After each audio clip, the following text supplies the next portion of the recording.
Assalamualaikum warahmatullahi wabarakatuh.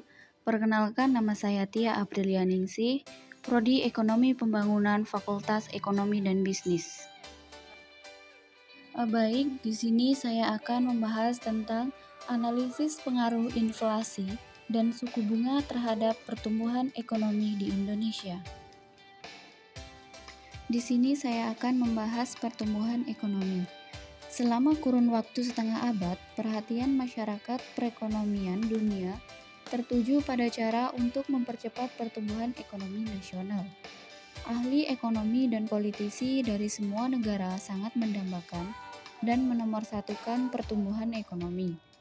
Salah satu indikator keberhasilan tersebut terlihat dari rata-rata pertumbuhan ekonomi di Indonesia 5,11% per tahunnya.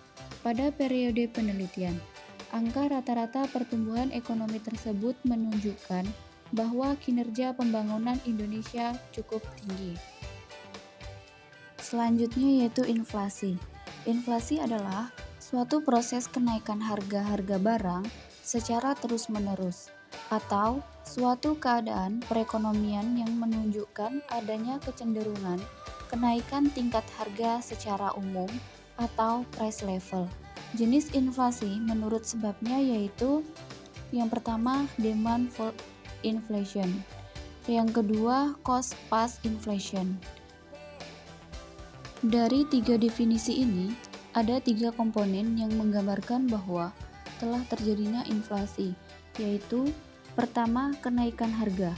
Maksud dari kenaikan harga adalah harga suatu barang saat ini lebih mahal dari harga sebelumnya. 2.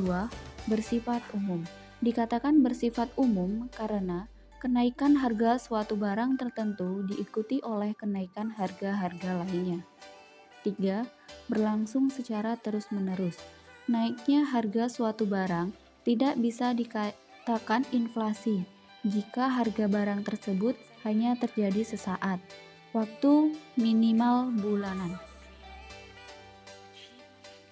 Inflasi murni adalah inflasi yang terjadi sebelum ada campuran tangan dari pemerintah, baik berupa kebijakan fiskal maupun kebijakan moneter. Pada inflasi ini, harga-harga masih dapat dikendalikan dan belum mengakibatkan krisis di bidang ekonomi. Ada tiga kategori dalam inflasi dari tingkat keparahannya, yaitu inflasi sedang, inflasi ganas, dan hiperinflasi. Terdapat beberapa efek yang ditimbulkan dari inflasi, yaitu yang pertama terhadap pendapatan, efisien, dan terhadap output. Tidak semua inflasi berdampak negatif pada perekonomian, terutama jika terjadi inflasi ringan, yaitu inflasi di bawah 10%. Inflasi ringan justru dapat mendorong terjadinya pertumbuhan ekonomi. Hal ini karena inflasi mampu memberi semangat kepada pengusaha untuk lebih meningkatkan produksinya. Yang selanjutnya yaitu suku bunga. Suku bunga, pengertian suku bunga menurut Sunaria adalah harga dari pinjaman. Bunga merupakan suatu ukuran harga sumber daya yang digunakan oleh debitur yang harus dibayarkan kepada kreditur. Tingkat suku bunga Bank Indonesia atau BI rate adalah suku bunga instrumen, signaling BI, merupakan suku bunga kebijakan moneter. Kenaikan atau penurunan tingkat suku bunga akan mempengaruhi tingkat suku bunga antar bank dan tingkat suku bunga deposito yang berakibat pada perubahan suku bunga kredit. Jika BI rate diturunkan, dikhawatirkan akan memicu pelarian dana jangka pendek yang akan mengganggu stabilitas nilai tukar rupiah dan pertumbuhan ekonomi. Faktor-faktor utama yang mempengaruhi besar kecilnya penetapan suku bunga adalah yang pertama kebutuhan dana, yang kedua persaingan, dan yang ketiga kebijakan pemerintah. Menaikkan suku bunga adalah alat utama bank sentral untuk memerangi inflasi. Dengan membuat biaya pinjaman semakin mahal, maka jumlah uang yang beredar di masyarakat akan berkurang dan aktivitas perekonomian akan menurun. kejadian sebaliknya akan terjadi. Uji korelasi Pearson. Uji korelasi bertujuan untuk mengetahui tingkat keeratan hubungan antar variabel yang dinyatakan dengan koefisien korelasi atau R. Jenis hubungan antara variabel X dan Y bisa positif dan negatif. Uji korelasi dapat dilihat pada data tersebut.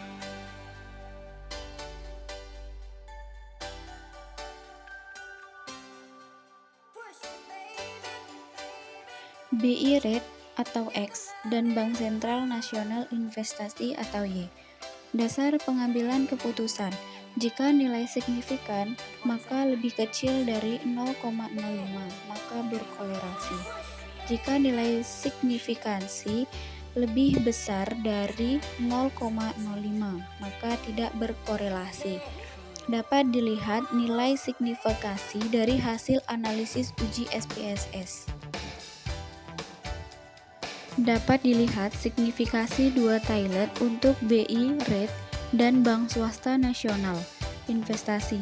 Dapat dilihat untuk BI Rate, signifikasinya adalah 0,000 dan untuk Bank Swasta Nasional Investasi signifikasinya adalah 0,00.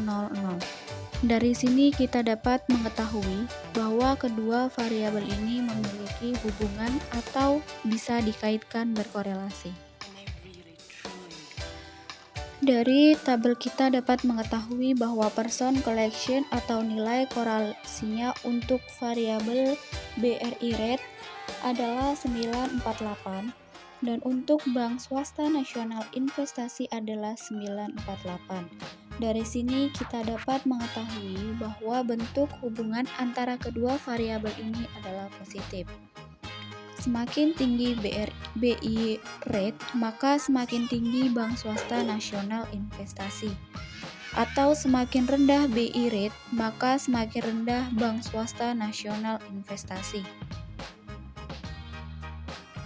Di dalam tabel terdapat N. Untuk variabel BI Rate-nya adalah 36 dan untuk Bank Swasta Nasional Investasi adalah 36.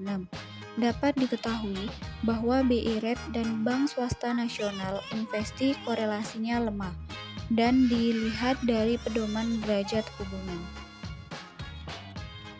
Pedoman hubungan. Nilai Pearson collection 0,00 sampai 0,20, maka tidak ada korelasi. Nilai korelasi Pearson 0,21 sampai 0,40, maka korelasinya lemah. Jika nilai Pearson korelasi 0,41 sampai 0,60, maka korelasinya sedang. Jika nilai Pearson korelasinya 0,61 sampai 0,80, maka kuat. Dan jika nilai Pearson correlation 0,81 sampai dengan 1,00, maka korelasinya sempurna.